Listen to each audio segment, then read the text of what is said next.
Good afternoon, and welcome to this eSchool news event, How to Protect District Data from Phishing, Malware, Ransomware, and more. This is the second in our virtual leadership event series. My name is Kevin Hogan. I'm editor at large, and I appreciate you taking the time to join us. I would also like to thank the folks at Managed Methods for sponsoring this event. Managed Methods provides a centralized command center for managing Google Workspace and Microsoft 365 cybersecurity and student safety risks. The platform monitors risks in Google Workspace, Microsoft 365, providing automated controls to prevent data security breaches, account takeovers, ransomware, and phishing attacks, and it also detects student safety signals. During the event, you can submit questions at any time by clicking on the Q&A box. There will be time at the end of the presentation for our speaker to address questions. And I really encourage you to participate in that. It just makes the conversation that much stronger. The conversation today is not the most pleasant. Attacks on school districts have dire effects on entire communities. In many ways, it's almost an esoteric problem, in that it's just not many people who have the wherewithal and the responsibility to know the ins and outs on what to do to keep districts safe. So I know that folks here, both on our panel and in the audience, this is going to be a conversation for you. In many ways, even the idea of talking about this subject is very much like the current pandemic we're experiencing, that unless it's happened to you directly, you might not understand what a disastrous problem it can be to completely shut down districts as a result of some Bulgarian teenager, or even a teenager that's in your own district messing around with your district. There was a recent GAO report released just here in October that gives some credence to this problem. Some of the excerpts of that report include that thousands of K-12 students had their personal information compromised in data breaches between 2016 and 2020. Compromised data includes things like grades, bullying reports, social security numbers, and that leaves students vulnerable to emotional, physical, and financial harm. Breaches can be accidental as well as intentional, with a variety of different responsible actors and motives. And it seems, and this might be obvious, but wealthier, larger, and suburban school districts are more likely to have a reported breach. And this report is really just one of the many reasons I'm excited to have Doug Levin join us today. He is the founder and president of EdTech Strategies.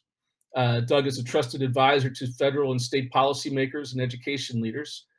He has conducted high-profile empirical research that informs and shapes the EdTech field, and he really helps bring unique online tools for educators and school leaders.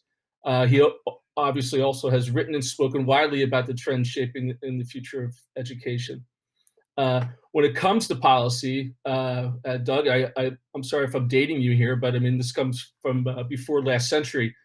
You were in a variety of roles, helping the Clinton administration put together the first technology plan, also helping President Bush and President Obama. So you go way back. We go back not that far, but certainly far enough. And the last time we spoke was just a few months ago, but now it feels like a few years ago. Right. Welcome and thanks for joining us today. Yeah, my pleasure. We've been at this. I've certainly been at this since we were connecting students to the information superhighway. Remember that That's right. amazing thing? Yeah, That's right. Right after yeah, SneakerNet, right? Then that's we went to right. the information superhighway. And now I kind of left the most recent part of your work for you to describe, and specifically when it comes to K-12 Cybersecurity Center. Can you give us a little background on when you started that work and what you're doing now? Yeah, sure. So roughly 2016, 2017, I started seeing public reports of cybersecurity incidents affecting school districts. And at one level, I was surprised because I hadn't seen these public reports previously.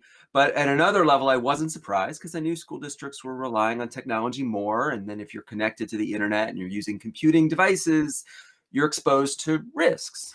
When I couldn't find some sort of basic answers to research questions that I had, questions like, How frequently are these incidents happening? How severe are they? Are they getting more? Are they happening more frequently?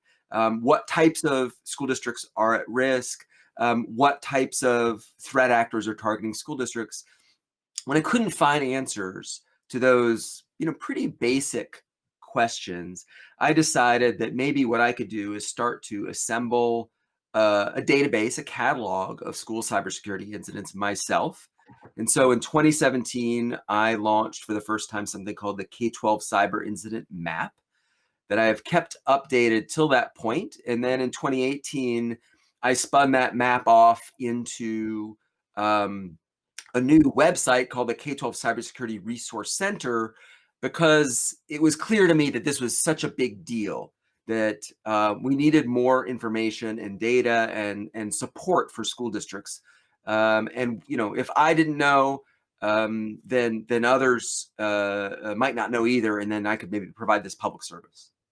Yeah, I mean, it's an example very much like some of the issues we're dealing with now during the pandemic, that all the great reasons for having a decentralized public school system, there are some disadvantages, which include collecting information like this, right? I mean, so this is really the official information clearinghouse for cybersecurity attacks. Yeah, it has grown to become the definitive source, which is both gratifying, and given that I'm the one, chugging on the rotors and pulling the levers. Also, I'm quite aware that we could use a lot more research and resources going into this topic. But the GAO did rely on my data for their analyses, so I'm gratified that they thought it was of value, and I helped them with their reanalyses, which were, of course, totally independent. So I'm happy for that validation as well. We'll talk a little bit about the data. I mean, how do you collect it, and how can you kind of glean information from all these different data points? Right. So the map is a visual representation of a database that I maintain of publicly disclosed, and that's important to note, publicly disclosed school cyber incidents. These are all things that happen to a school district. I define an incident as something that happens to a school district. You'll note that each of those pins there are different colors, or many of them are. And each different color is a broad categorization of the type of incident. So a data breach, a ransomware incident, a denial of service attack, a phishing attack, and then other attacks. So other encompasses a whole variety of things, but this year it's grown to include things like Zoom bombing, which didn't even exist prior to COVID, Yeah, actually. I then also correlate the information on these incidents to data that the NCES has about school districts. So I know things about school district characteristics. And actually, if you click on each of those pins on the map, it gives you a little description of those incidents. And now twice I've actually written annual reports that are K-12 specific, just summing up what happened in the last calendar year with respect to K-12 schools and cybersecurity incidents and the trends and the things that people need to be aware of and watch out for. right. So when it comes to the folks who are in the audience today, who are district leaders and members of tech teams, talk a little bit about what they can get out of this. I mean, sharing best practices among school districts is what we're doing right now. It's Right. what I've spent a number of years writing about and hopeful for. I'm assuming that that's the same sort of um, product that you can get out of going to the site.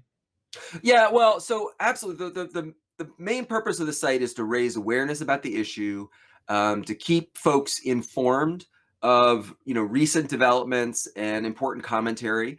I do have a curated list of resources that is sort of vendor agnostic and vetted, that's available for school districts, and also working with April Marduk, who is a IT professional in Seattle Public Schools. We've built a school district self-assessment aligned to the NIST cybersecurity framework, and school districts can take that and get a prioritized list of controls that they may be valuable to them. But Yeah. I want to be clear, though, that part of the value of what we're doing is raising awareness, not just for IT teams, right? And I think IT teams have been dealing with these issues for a long time. Um, part of the issue is raising awareness with school leaders, with superintendents, with school board members, with policymakers, right? With people who can sort of bring resources to help school districts out. In many cases, I think the IT teams are under-resourced, they're understaffed, and too often they're not as well supported as they need to be to deal with this issue, unfortunately, until after they've experienced an incident. And to the extent that we can get ahead of this is really the goal. Right, because in a lot of ways, if they're experiencing, it's already too late, right?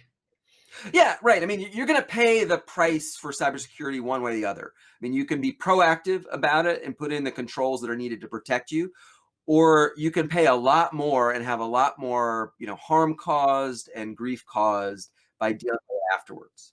Right, right.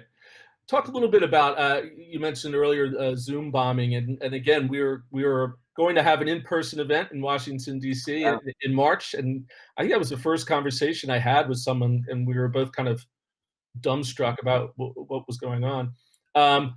Has the pandemic made cybersecurity issues worse? Has it accelerated a danger? Talk a little bit about these new remote setups and how they might provide more opportunity for bad actors to get at student data. Yeah, it's a great question. And I just have to say, 2020 is a weird year, which I think is probably an evergreen statement that we could use. Um, so, I say no because 2019 was actually an historically bad year in terms of cybersecurity incidents facing school districts. We had 3 times as many incidents in 2019 as we did have in 2018. The severity was much greater, particularly ransomware targeted to school districts. Now, having said that, 2020 is doing its best now to eclipse 2019. So the beginning of the year before COVID looked a lot like 2019.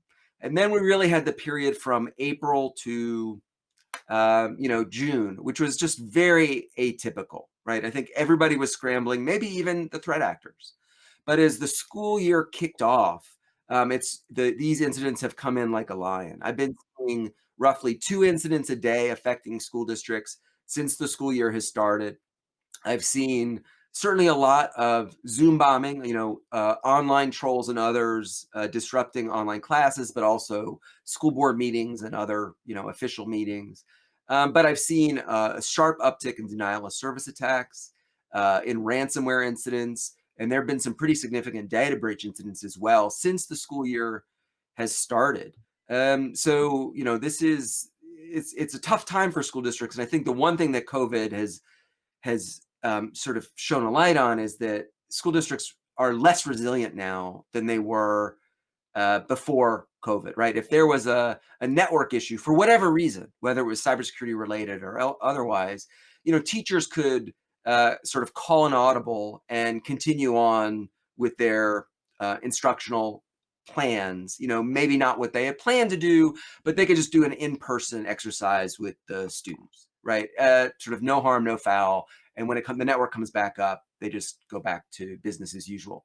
But today, if the network goes down again for whatever reason or is interrupted, students can't continue with learning, right? There's no plan B. And now parents immediately know, right? Because Johnny and Susie go to mom and dad who are in their own Zoom meetings, and things spiral out of control much quicker. And so it's a really tough time to be in charge of cybersecurity in this time of COVID. So not only are we less resilient, but everybody is remote, right? And the IT Right. teams need to be supporting people who are remote. It's a really challenging times for folks. Yeah. Well, that's a perfect segue, Doug, into introducing our other 2 guests here, Joe and Andy. We'll get them up on the screen. Gentlemen, how are you this afternoon? Doing well, thanks, Kevin. Doing well, and yourself? Doing well. Joe is the Director of Technology at Quakertown Community School District in Pennsylvania. Andy, you're over at the Maryville City Schools. Maybe I'll start off by asking each of you to just kind of give us a little description of your district and maybe a little bit of the day in the life. What fires would you be putting out now in terms of cybersecurity if you weren't talking to us? Joe, start with you. Sure. So we're we're a relatively small district, about a little over 5,000 students, and we're about an hour north of Philadelphia. So right now we're currently in a hybrid model of instruction. So in elementary, K through 5 is actually back 5 days.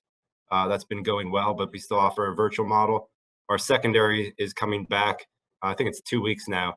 They'll be coming back 5 days a week with the virtual model. So we do have virtual support and also in person now. So knock on wood, things have been pretty quiet.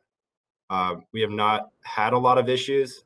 And looking in the past, we've had dealt with some breaches in the past, although we were able to contain them very quickly internally and prevent that. But I'll let Andy talk, and then we can probably get into a little more about what specifically we're doing to ensure that we stay protected and educate our team as well.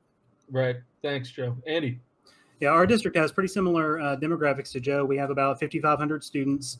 We're a one-to-one district and have been for about 6 or 7 years now. So thankfully, when the pandemic hit, we already had devices in place, and we had kind of routines and protocols for device use and care. And so we've been making progress in that battle for a long time. We, like most people, over March of this year, went to full digital instruction for the last few months of the school year.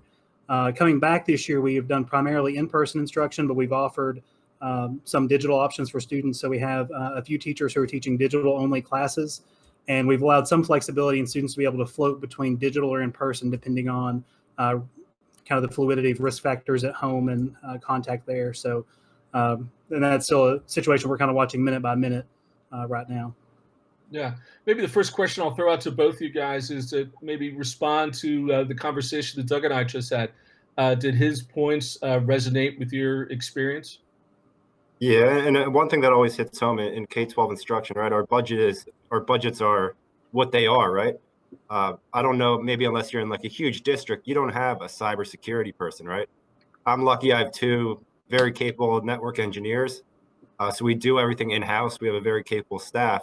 However, their job isn't solely cybersecurity, right? So districts don't have the money, they're not getting the funding. And when you try to approach that to try to get funding, it's very hard to make that justification. However, I think it's important that districts do take steps to ensure that they're doing, if you don't have that expertise in-house, hire an engineering firm to do a security audit. We did that last year. We found a few things. I mean, overall, we were looking good, but a few things that you may have meant to get to 2 years ago and just fell off the radar. But yeah, I think the budgeting is a big part, and like Doug said, you might spend it now to help yourself get protected. But we had a neighboring district last year over I think it was Memorial Day, no, I think it was Labor Day. They were obviously out of school for those couple days there. They had an attack that took over during the holiday break. So nobody was in the office to even notice it. So they came back and their entire district was down for about 3 months. 3 months. Well, the FBI was involved. It's a whole process you got to find where it came from, what it attached to, what might still be there. And interesting enough, now on top of the ransomware, I just read an article. I don't know if they changed the name, Doug would know, but now on top of encrypting your data, right? If you had redundant data centers, you just restore and you're fine. Now they're saying, we have your data, we're going to post it. Right. So now it doesn't matter if you have backups and you can get back up and running, they have it. So it's a different environment. It's changing. And I think it's schools, when you get hit, it's a big thing and the budget isn't there. So staying ahead of it and trying to, still be fiscally responsible is very important. Yeah, and one of the things you mentioned that really resonates with me, and it's kind of hard for me to stomach, is you mentioned those things that maybe you identified a couple of years ago, but they fell off the radar. There are all sorts of those things that, if it's not on fire right now, we're not going to address it right now. And so, that's one of the things that lying in bed awake at night, I think about all the things on that list that aren't on fire right now that very easily could ignite. Yeah, and Doug, actually a question came in from the audience, Michael Klein in Connecticut, kind of talking to what Joe was talking about, the kind of double extortion or name and shame ransomware is the catchphrase that they use. Is that something that you see on the rise? Well, in fact, while I'd heard about it happening, generally speaking, it was only with the start of this school year that tactic had been applied against school districts. And I'm aware of about half a dozen school districts in Las Vegas, so Nevada, Virginia, North Carolina, Michigan, right, that have Ohio, right, that have all been victims of this sort of attack, where not only have they locked access to all the files, but they've exfiltrated personally identifiable information for both students and for educators, which then they dump online if the school districts don't pay the extortion fee. And Doug, you would know firsthand, as soon as they have that, especially as the employee records, right? Now there's that whole chain of events that you have to disclose to all the different crediting bureaus. And I mean, the amount of work and time you need to invest then after that, it's, even if they don't expose it, just knowing that I mean, it's insane.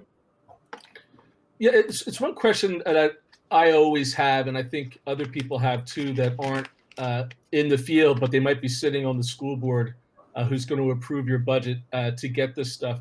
There's a little bit of a traditional skepticism about how important student data is. And I think to a layperson such as myself, my first thought is like, who cares about Johnny's third grade math scores?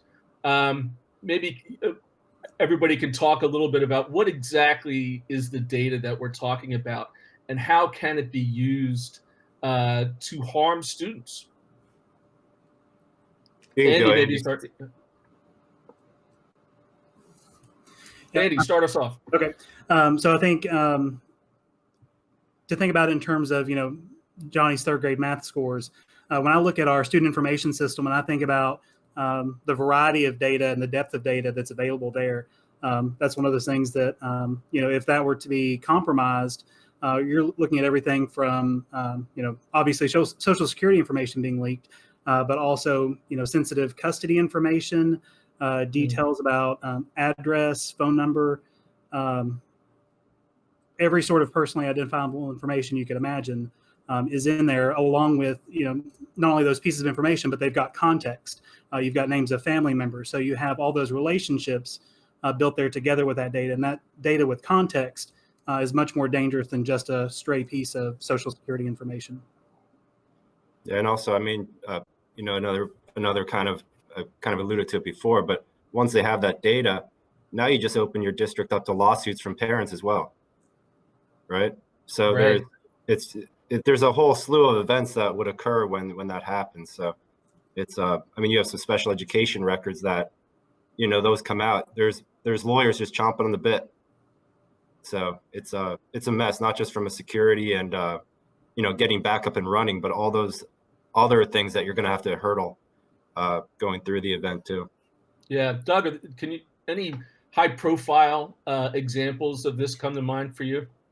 Well, yeah, I mean, there's a few. I mean, there was a school district that had done a survey about bullying and the prevalence of bullying in the district. And they actually asked students to indicate, whether they knew who a bully was or whether they had been bullying.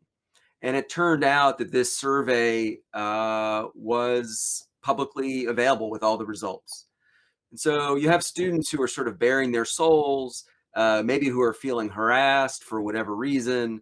And now, that information is public for the whole community to see, including the bully, in this circumstance, right? So all of these kids, their souls are sort of bared publicly. But we've seen, confidential medical data shared. There have been issues around things like gender identity and how school districts deal with that, immigration status, right? There was just a company that provides Medicaid billing services for school districts that experienced a data breach and exposed student data there, right? So, there's a lot of information that can be sort of personally harmful to students if they're doxxed or harassed online. But there's also information then that can haunt them for years in terms of identity theft and their financial situation. Now, are there legacy systems? I mean, to give a little context, I mean, this isn't something that has just started, right? I mean, this has always been, data security has been an issue since the turn of the last century. It's just the level of sophistication and scale. Joe, I know your district has been very innovative, both in terms of remote teaching as well as other IT setups. Talk a little bit about the history of data security protection and where you were and where you are now. Right. So, I mean, going back years, I mean, I've been in different roles in the district. I've been the director, I think, 8 years now. Prior to that, in a supervisor technology role. So I've seen kind of some changes. I mean, we've always been security focused, but I wouldn't go as far to say it's been a district goal. So I think it was about 3 years ago, we actually formed some board goals around security, right? So the board agreed to invest money into ensuring our security was the best we could do within reason, right? So we went through all that, but one thing we do every 4 years, it might be a little premature, but we rack a new firewall every 4 years. We do security audits. I plan to do those every 2 years now. It's small amounts of money that in the whole scheme of things, right? It might be a couple tens of thousands of dollars to do these audits, but at least you have peace of mind that you're not missing anything, that the terrain is always changing. What you're locked down for today might be opening up something for tomorrow, right? Yeah. So having somebody like Doug, who sees this, lives this, look at your setup, look at what you're doing, and also provide you some insight, like having a DR plan, right? What if it happens? It's going to be chaotic, but how do you respond?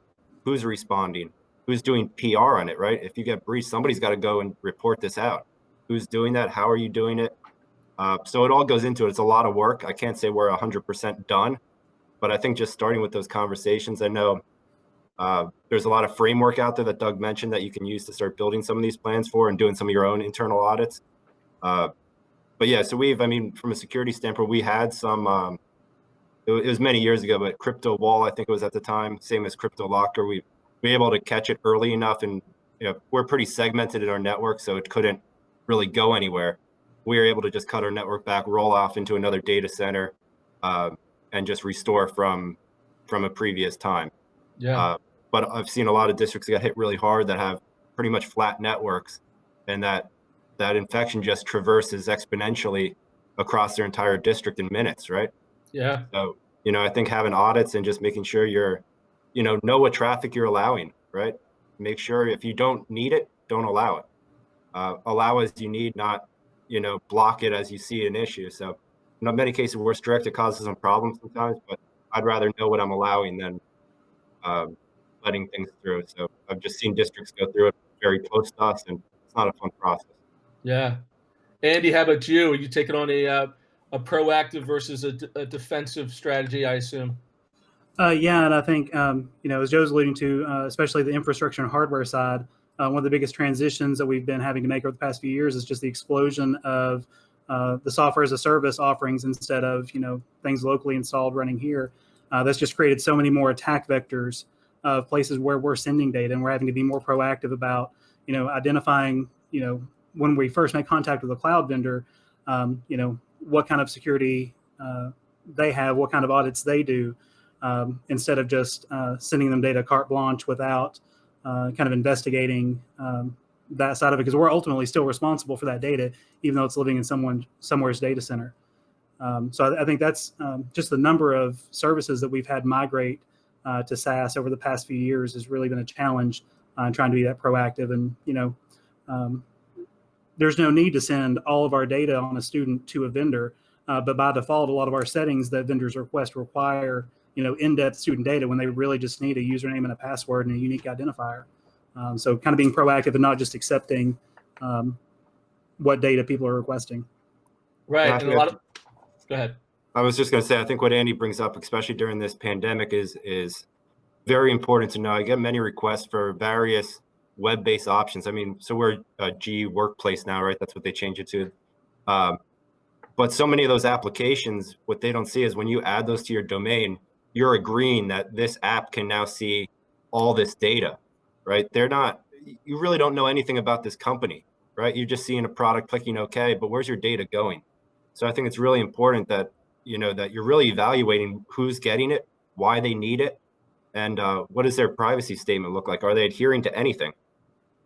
Many districts, they just click on, say, looks good, but what are you actually agreeing to? And one other point, that all these online services, even with Google, right? You think Google's not going to get breached, or they have backups better than I can do, but what if your data in Google is breached, right? So I have a backup to my Google. If Google's breached, what do you do, right? It's how do you get back up and running? So I think even if it's it's a service in the cloud, just make sure your data is protected and you have some way to get it back. Right. Now, Doug, I know there are initiatives that have been started within the industry itself from the vendors themselves to kind of self-regulate or create their own policies to which they adhere. Can you talk a little bit to that, and if they are effective or if they can be effective, if they're not now? Right. So a lot of these initiatives have arisen out of a concern for student data privacy. Right. And so there is something called the Student Data Privacy Pledge that EdTech vendors can sign, which is essentially a contract with some high level affirmations on how they will handle student data. And then there are groups like Common Sense Media that evaluate the privacy policies of EdTech companies. IMLS just announced an initiative where EdTech companies can certify some, privacy and security behaviors. In general, though, all of these organizations, they're relying on evaluations of policies, which is different than practices, right? So it may be that the policy says they do one thing, but it turns out they're using an SDK from somewhere else, and the data are actually going out, and maybe the lawyers didn't know that. So it's important to trust but verify, number one. But then number two, virtually all of these industry self-regulatory efforts are focused on privacy policies, like the data collection and sharing and handling, and not security policies. Right. And that is a big gap. And so, right now, all of the work the industry is doing is, it's getting much more sophisticated around privacy. And it's needed to, because most states have now passed student data privacy regulation on top of federal law. Yeah. But they're mostly silent with respect to security. And that's frankly something that we're going to have to grapple with as a sector.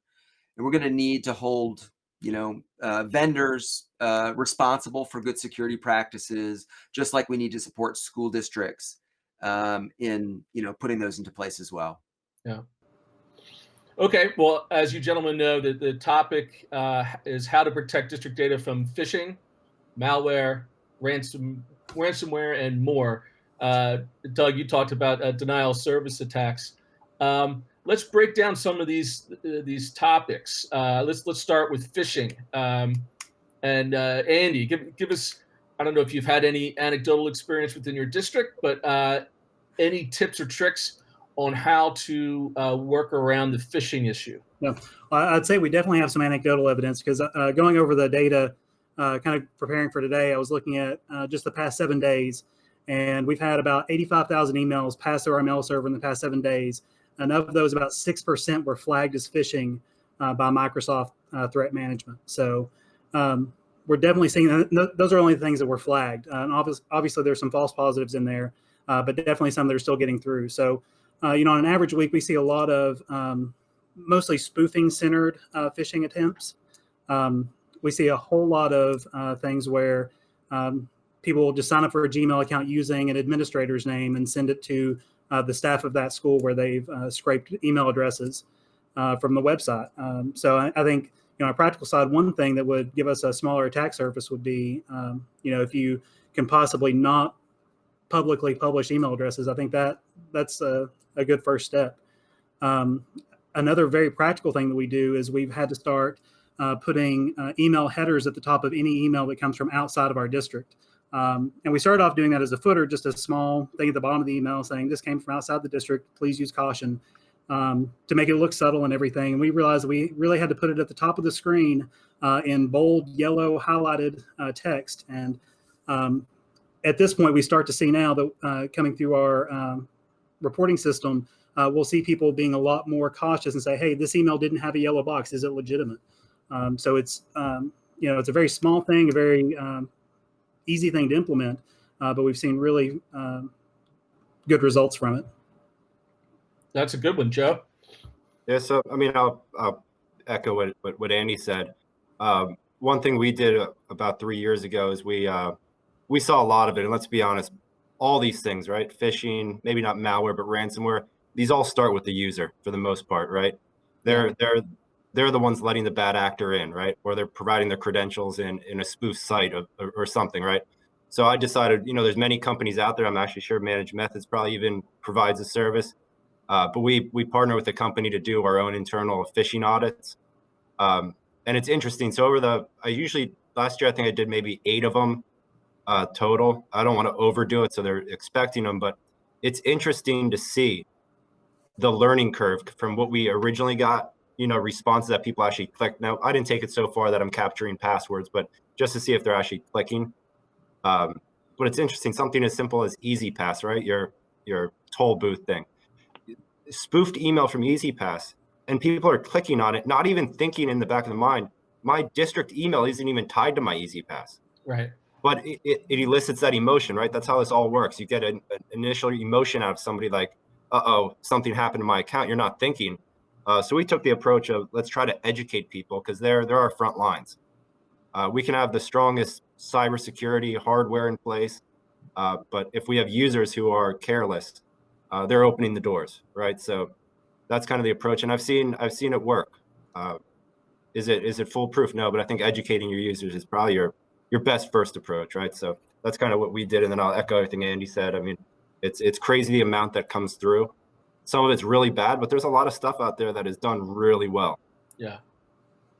Yeah. And, Doug, is this another example of something that there might be almost a marketing initiative at a nationwide level that maybe, I don't know, industry or somewhere else to educate the users? Because it's not only the students, but Joe, the way you were talking, it almost sounded like the phishing is coming from, these aren't the students who are being the victims of the phishing attack, right? These are the faculty, these are the adults.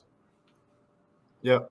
I mean, I'll be honest. I mean, I could have clicked on things. If you get an email from, I don't know, throw one of your big companies that you have contracts out with or portal accounts, right? Yeah. Do you see it? It looks legit and just click on it, or are you really going to make sure I mean, I'd probably click on it, to be honest. As horrible as that sounds, it's hard to even catch yourself doing it because it's something you're used to seeing. It's Right. usually legit. So that one time it's not, you wouldn't even know. Yeah. To go back, Doug, I was poorly trying to ask whether there's initiatives, again, going back to government policy or the Department of Education, almost kind of like we're talking about SneakerNet and disks. And there was an initiative back to teach people the use of data security. Is that something that we could probably come together, very much like you're doing with the cybersecurity, to unify people's understanding of what phishing actually is? Yeah, I mean, I think it's very difficult to think that this is an issue that every district is going to solve individually on its own. And I think the threats that school districts are facing, frankly, are more similar than different. Now, obviously, their IT systems are set up different. They're in different places in adoption of technology, right? Depending on where you are in the country, you might rely on different tools, or you might be subject to different regulations. But there's more similar than different about school districts. And I think one of the things that I found in my work is that this is not a topic that we are really comfortable in talking with each other about.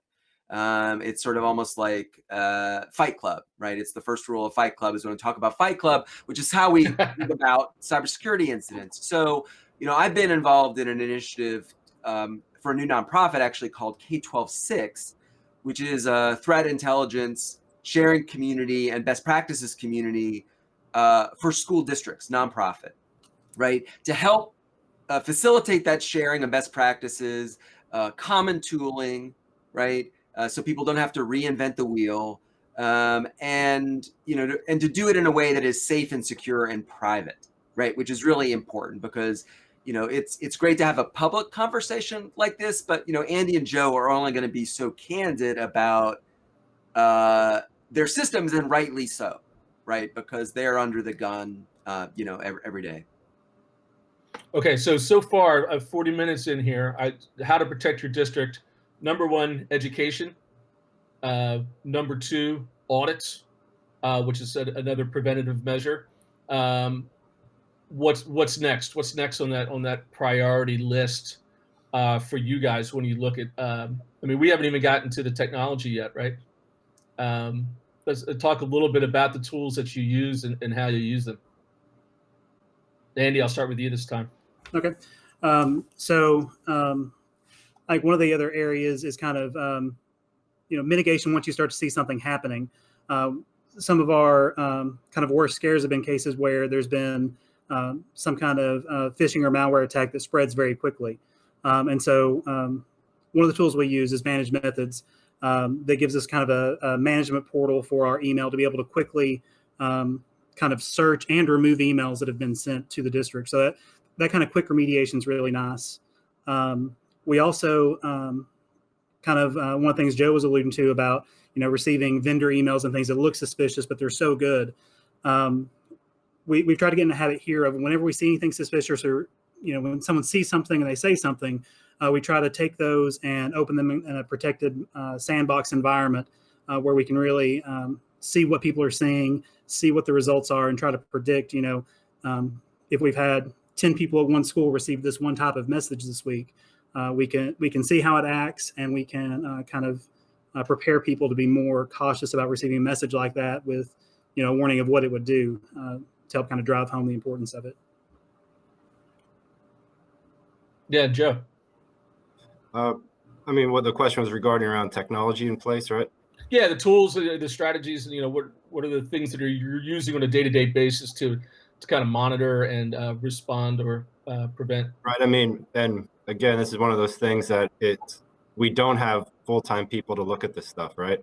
It's not in the budget. So are we looking at logs as much as we should, or do we have, SIMs in place that are analyzing logs? We don't have that money, right? Sure, there's some free tools like that out there, but you need to spend a lot of time configuring it to rule out those false positives. So we do what we can with what we have, right? So our first line defense, again, is our people, right? See something, say something, let us know, and we'll do the research. But we utilize, obviously, cutting edge firewall technology, things on our email. One thing I will say to people listening, if you're not sure, because oftentimes technology departments are left out, because this typically is on the business side of the house. Your district insurance policy. We use AIG. AIG actually provides many free services, including security audits, even some gateway hardware, free of charge to insurance policy holders. So many times you just don't know in technology because you're not part of that business discussion, but you'd be surprised what these insurance companies will provide you, because they know giving you some money up front is way better than what they're going to pay out, on the back if something happens. So again, I would just say it's not I don't think it's all about the hardware. I mean, obviously there's technology that you need in place that monitors, but I don't know of any K-12 school district, until maybe you're a massive district out in California or a citywide district, that has cybersecurity teams in place. Yeah. So, and I think it's also the teams you do have, educate them, get them training. They might not be experts, but make them as close to an expert as they can be. So yeah, it's always a struggle. Money in schools is tough, right? Yep. Yeah. So question came in from Shari in Aurora, Illinois, asking about now that how most of their students are on their district assigned Chromebooks rather than in-house and on the network as a result of remote and hybrid learning. How has that changed your strategies in your districts? For me, and how? What else did she say here? Oh, sorry. For us in Quakertown, it really hasn't changed anything. Even when those Chromebooks were on our network, they were on an isolated network, and all they could do was go out. They can't talk to one another. All they had was outbound internet. So Chromebooks are the least of my worries, right? Even if who wants to infect a Chromebook? I don't even know if it's ever been done, to be honest. At least nothing super malicious. And even if they can affect that Chromebook, and that's all they can get to. I'm more concerned, if we had PCs going home with VPN connections coming back or things of that nature, I'd be more concerned. But with Chromebooks, we have them isolated anyways in the district. But even if I didn't, I don't have a super concern with Chrome getting hacked in a way that, unless there's a development that I'm not aware of. Chrome is a pretty secure OS, and it's just not very exploitable. Yeah, and I'm coming from a Windows environment, but have similar feelings in that the things I'm concerned about the devices going home are more centered around student emotional safety than district cyber safety. So kind of in that area, there are tons of content filters that and other vendors that do kind of that self-harm detection and those types of things. So I think that's one side of it. We also use some management software where teachers, especially when we're doing the digital instruction, where teachers can monitor student screens while they're teaching class. So I think that's one part of it. And our content filter also has some features where we give parents a little bit of ownership where they can further restrict their students' filtering if they so desire. So I think kind of that, we've talked about education. I think educating families and parents about some tools that we provide for them to kind of stay safe that way. Great, because as I scrolled down, that was the second part of her question: is how do we monitor and prevent negative activity by the students, right? I mean, and that's another aspect. To follow up on that question, again, in this new experience that we're in, and you have students at home with other devices that might not be on the network, is that something of concern to you guys? Is it something that you feel liable for, even if you're not, and if so, how do you manage those situations? You can go first, Andy. Yeah, so on our side, we're not too concerned. We spend a lot of time with device hardening on the front end. So as I mentioned, we're in year 6 or 7 of our one-to-one rollout, and over that time, we've had both trial and error and research into. We've kind of used some NIST frameworks to try to decide how we want to get that device hardened and prepped to go home. So we're not. That's one of the unique things about education is so many of our end users are constantly trying to hack the system. And we'll see, tons of search results of how do I get past filter, how do I get past classroom management or whatever vendor they're used to trying to get around. So there's that side where we know going in that the kids are going to try to compromise the machine. And so we've really tried to find a balance of locking down as much as possible on our Windows side. Yeah, everything Andy says is 100% true. I mean, we're not, when the device is at home, we do the best we can. But I will say, trying to, add to something Andy mentioned earlier. So with the filtering that we have, right, we do, get alerts for safety related things, right, or bullying, things of that nature. And I will say it seems like more so the past 3 months or 3 weeks or so, I don't know if it's just me being more alert to it, but I've seen a large uptick, and by large I don't mean dozens, but noticeable amount more with self-harm related incidents.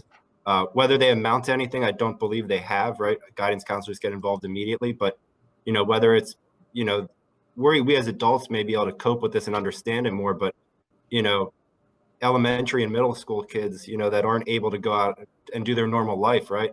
They're in a home with their parents, and their parents are dealing with these stressors, and then those parents are putting that stress on their kids and vice versa. And it's a different environment, and kids at that age haven't learned to cope with those emotions. So we're seeing an uptick in that, which it might not be network security, but we still have to look at the security of our students, right? And that's part of it. Yeah.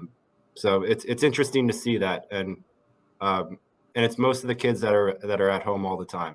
So now that we're seeing kids come back, it seems to be easing up. But Doug, let me ask you, are there categories of these bad activities from your perspective? You talk about phishing and ransomware, that's an attempt to get data, but then you have denial of service attacks, which are just kind of almost like vandalism, right? Just like a destruction in an attempt to take down. How do you categorize them? And is there a way that our audience can look at those as different styles of bad actions?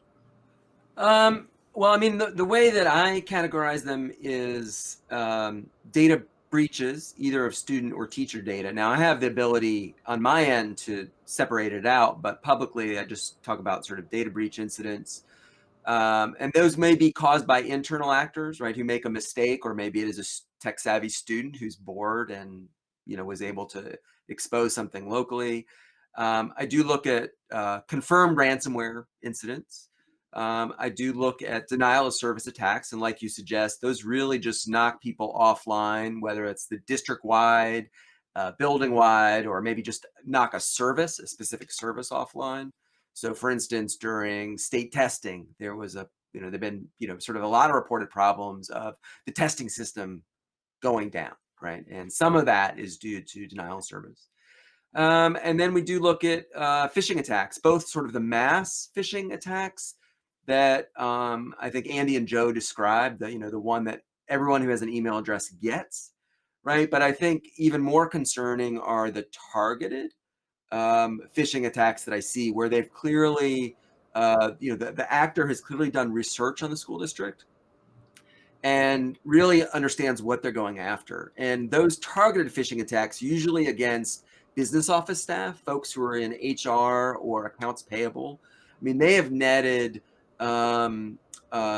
millions of dollars stolen from school districts as a result. But those are specifically targeted, and those are super concerning, right? Because those are more sophisticated actors. The money is sent to their bank accounts and then immediately moved overseas, right? These are folks that the FBI are tracking, and they do increasingly systematically, are targeting school districts, and that's super concerning. So we do look at those as well. So it's a whole range of things. Really, anything involving the confidentiality of the data systems that school districts hold on to, the availability of those systems, as well as then the integrity in those systems, meaning, is the data that's supposed to be in there, that was entered in there officially, still the data that's in there? Are grades changed? Are account balances what they're supposed to be, right? And so, that's a pretty insidious thing that can be pretty hard to detect, right? If you don't have that visibility into your internal operations. Part of that is a tooling issue, but really want to underscore what Joe said. It's absolutely a capacity issue, right? So tools would help. K-12 pricing on these tools would help. But unless there are people who are skilled and knowledgeable and are getting the training and have the time and the mandate to use them, some of these tools are probably not going to be that helpful for school districts. Interesting. And just interesting, Doug mentioned that. So just one thing that just recently happened, talking about the bad actors actually doing research and getting information. It happens typically once or twice a year for us, and it's usually in the contracted market. So one of our assistant superintendents or superintendents, where they put in and they email the right person too, with a direct deposit change. We have systems in place internally to prevent that from moving forward, but they actually have addresses, all the correct, emailing the right person. Even the way they're writing to the person kind of sounds legitimate. They have the person's signature, so like they did their research. So there's a different level. There's those generic ones, and there's ones where they're actually doing homework. Right. So. Yeah. And I'll say something we've definitely seen an uptick in is that well-researched attack. Even going to the point of, we'll see, going back through email logs, we'll see where they've taken basically the staff directory of a school and sent out phishing emails to everyone except for administrators and technology staff. And even though they'll keep those lists up to date. So we'll see, going through that one time we saw where a staff member who'd been added to the directory 3 days before was part of this new attack with that same very targeted approach. Wow. And if I could ask one question to Doug, just curious, I know you have that map up there that has all the pins dropped. And I know that's over a duration of time, right? Yeah, 2016 to present. Do you see any trends as far as like where you're seeing more pop up? Are you seeing it more in highly populated areas? Because I noticed like the Midwest there is kind of sparse. But do you see any trends, currently this year where you're seeing, anything that you can predict, which direction they start from, end with, or is it all over? Yeah, so it definitely varies year by year. I think, and I think there's maybe another slide there showing some of the data that I do have. And so one of the things that I do is I correlate the characteristics of school districts that have experienced incidents against NCES data, and I can compare them to all districts nationally. And so, you can kind of look at your enrollment size, of your district, or whether it's urban or rural, or, where in the country, so a couple of takeaways. One is every school district is at risk. I have examples of the largest to the smallest from Maine to Florida, or from Alaska to Florida, Maine to Hawaii, that have had incidents occur. But you are correct that like the Midwest seems to be a little bit lighter. And what my data show, and what the GAO actually validated, is it does look like slightly larger school districts that are more urban do seem to be slightly more likely to have experienced an incident. It may be that they just have more users, as you said, Joe, right? And more users introduce more risk and more technology. Or it could be something else going on. Like they may have bigger budgets, so they're bigger targets. These are questions that I don't have answers to. But it's definitely a challenge. And I think we have a lot of school districts. A lot of them are pretty small. And the other thing to note, though, is that I'm only capturing publicly disclosed incidents. So it may be that public disclosure requirements are different from place to place. It may be that they don't know yet that they had experienced an incident. I've routinely said that there could easily be 10 to 20 times more incidents actually occurring than I'm capturing because of that. So, but I do try my best to try to figure out those sorts of trends. And interesting, just one thing about, when you said higher budget schools, one thing I heard, and I'm sure we don't do it, but anytime you're doing like your district's insurance policy renewal, don't publish that anywhere, because I heard they'll look who's got a big policy and go after them, and they already know what your max is. So yeah, or when they compromise your system, they will actually do that research once they've got you compromised and before they activate the ransomware. So they may not actually even know what type of organization they've compromised, right? So they do that research, and then if they could find any information about the budget or insurance policies, that gives them a lot of leverage in negotiating that extortion fee. That's good stuff. As I knew was going to happen, the toughest part of my job here was to stop the conversation, because we can go on for a while, but we're running out of time. I had one final question, though, for Andy and Joe, that to kind of go back to the title of this event on how to protect. If there's one thing on a day-to-day basis that you do to be proactive and not reactive when it comes to the security of your network, what is it, and what would you recommend our audience do? For me, I think it's really just, again, like I'll state again, we don't have the staff, right? So utilize those kind of quick glance tools that you do have, that you can get a good picture at normal. And if something's skewed a little bit, use that as your teetering point to do some more research. To me, that's most school districts the best they can do. Usually you get that glimmer of something going on, and that's what you dig into. But other than that, I mean, like Doug even said, you can have all the tools, but most of those tools you don't just throw them in and know what you're doing.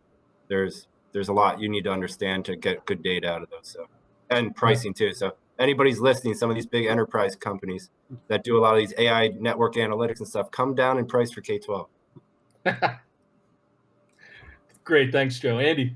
Yeah, I'll agree with Joe everywhere there, and just say also, kind of echoing to that education piece earlier, that plays a role in being proactive, and that, if you have a culture and an environment where people feel like, even if they think that it might not actually be phishing, but they're suspicious and they're cautious, having a culture and environment where they feel like they can report that and not feel like it's being a waste of someone's time, creating that culture where it's a positive thing to bring those things to attention. Great. Well, once again, I'd like to thank Joe, Andy, and Doug for joining us in this conversation today. I know all you gentlemen are very busy, especially during this time. So I think your insights were a great help for the audience that we had on here today, as well as for myself. So thank you. All right, thank you all. Appreciate meeting everybody. Yeah, and thank you to the audience for tuning in.